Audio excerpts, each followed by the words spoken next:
On January 1st, 2023, while most people were starting a new year, one woman disappeared. No witness, no confirmed sighting after that morning, no immediate alarm raised. And for 3 days, no one reported her missing, not even her husband.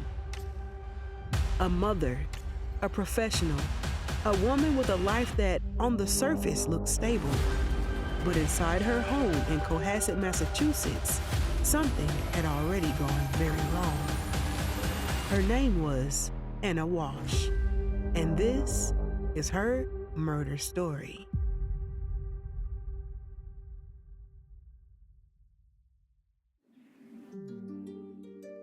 Welcome to Behind the Yellow Tape. I'm Mimi, and here we share some of the most spine-chilling, gut-stirring, mysterious crime stories that will keep you on the edge of your seat. So if mystery and crime is your cup of tea, then you'll definitely get your fill here. We upload every Wednesday at 6:00 p.m. Eastern Standard Time. If you love a midweek dose of suspense, whether from your favorite seat, the car, before bed, or during your favorite activity, then leave a like to help build the algorithm. Also, don't forget to subscribe and hit the notification bell so you don't miss an upload. Now, let's take a step behind the yellow tape.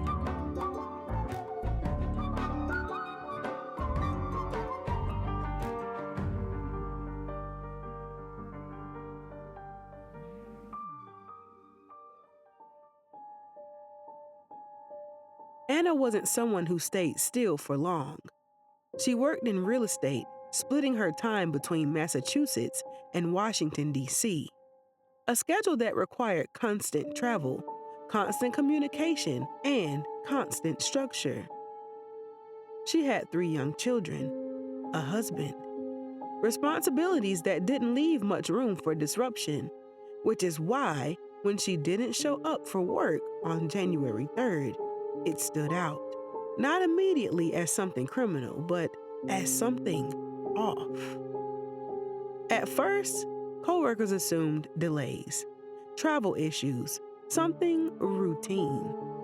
But by January 4th, when there was still no contact, concern turned into action, and a missing person report was filed. One of the most unsettling parts of this case isn't what happened first.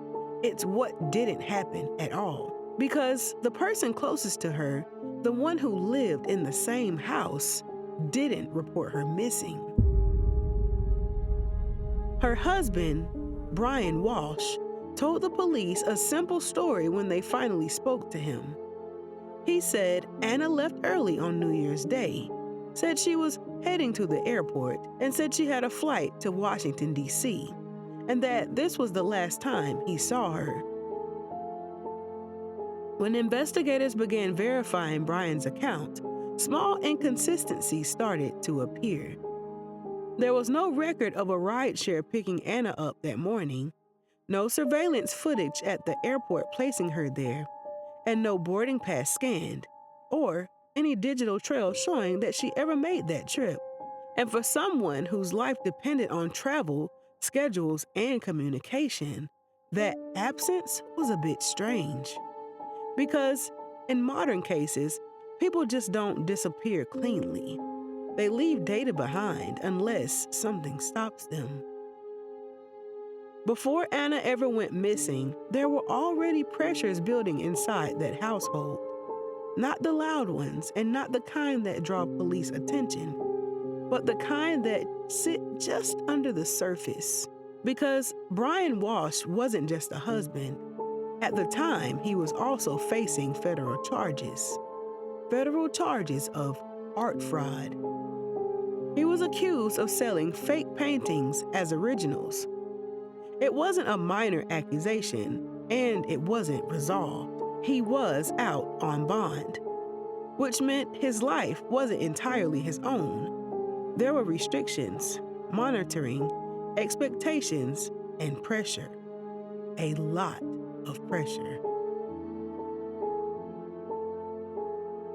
New Year's Day, a day that for most people is slow, quiet, recovering from the night before.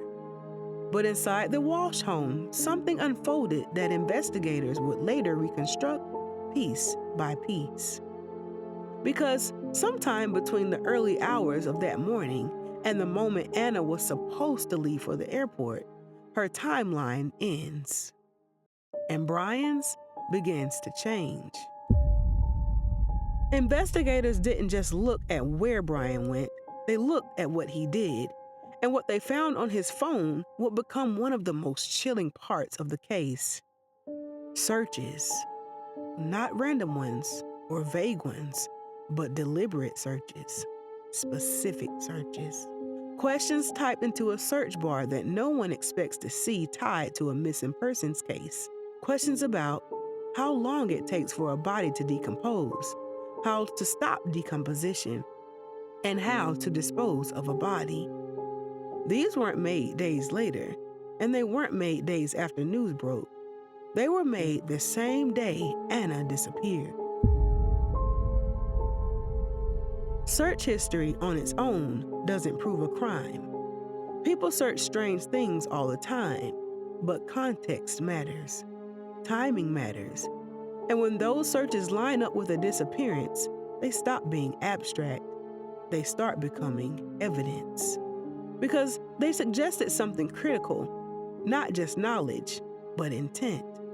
When investigators searched the home in Cohasset, they weren't walking into chaos. They weren't stepping over broken furniture or obvious signs of a struggle. At first glance, the house still looked normal. But forensic investigations don't rely on first glances. They rely on what's been left behind. And in the basement, they found it.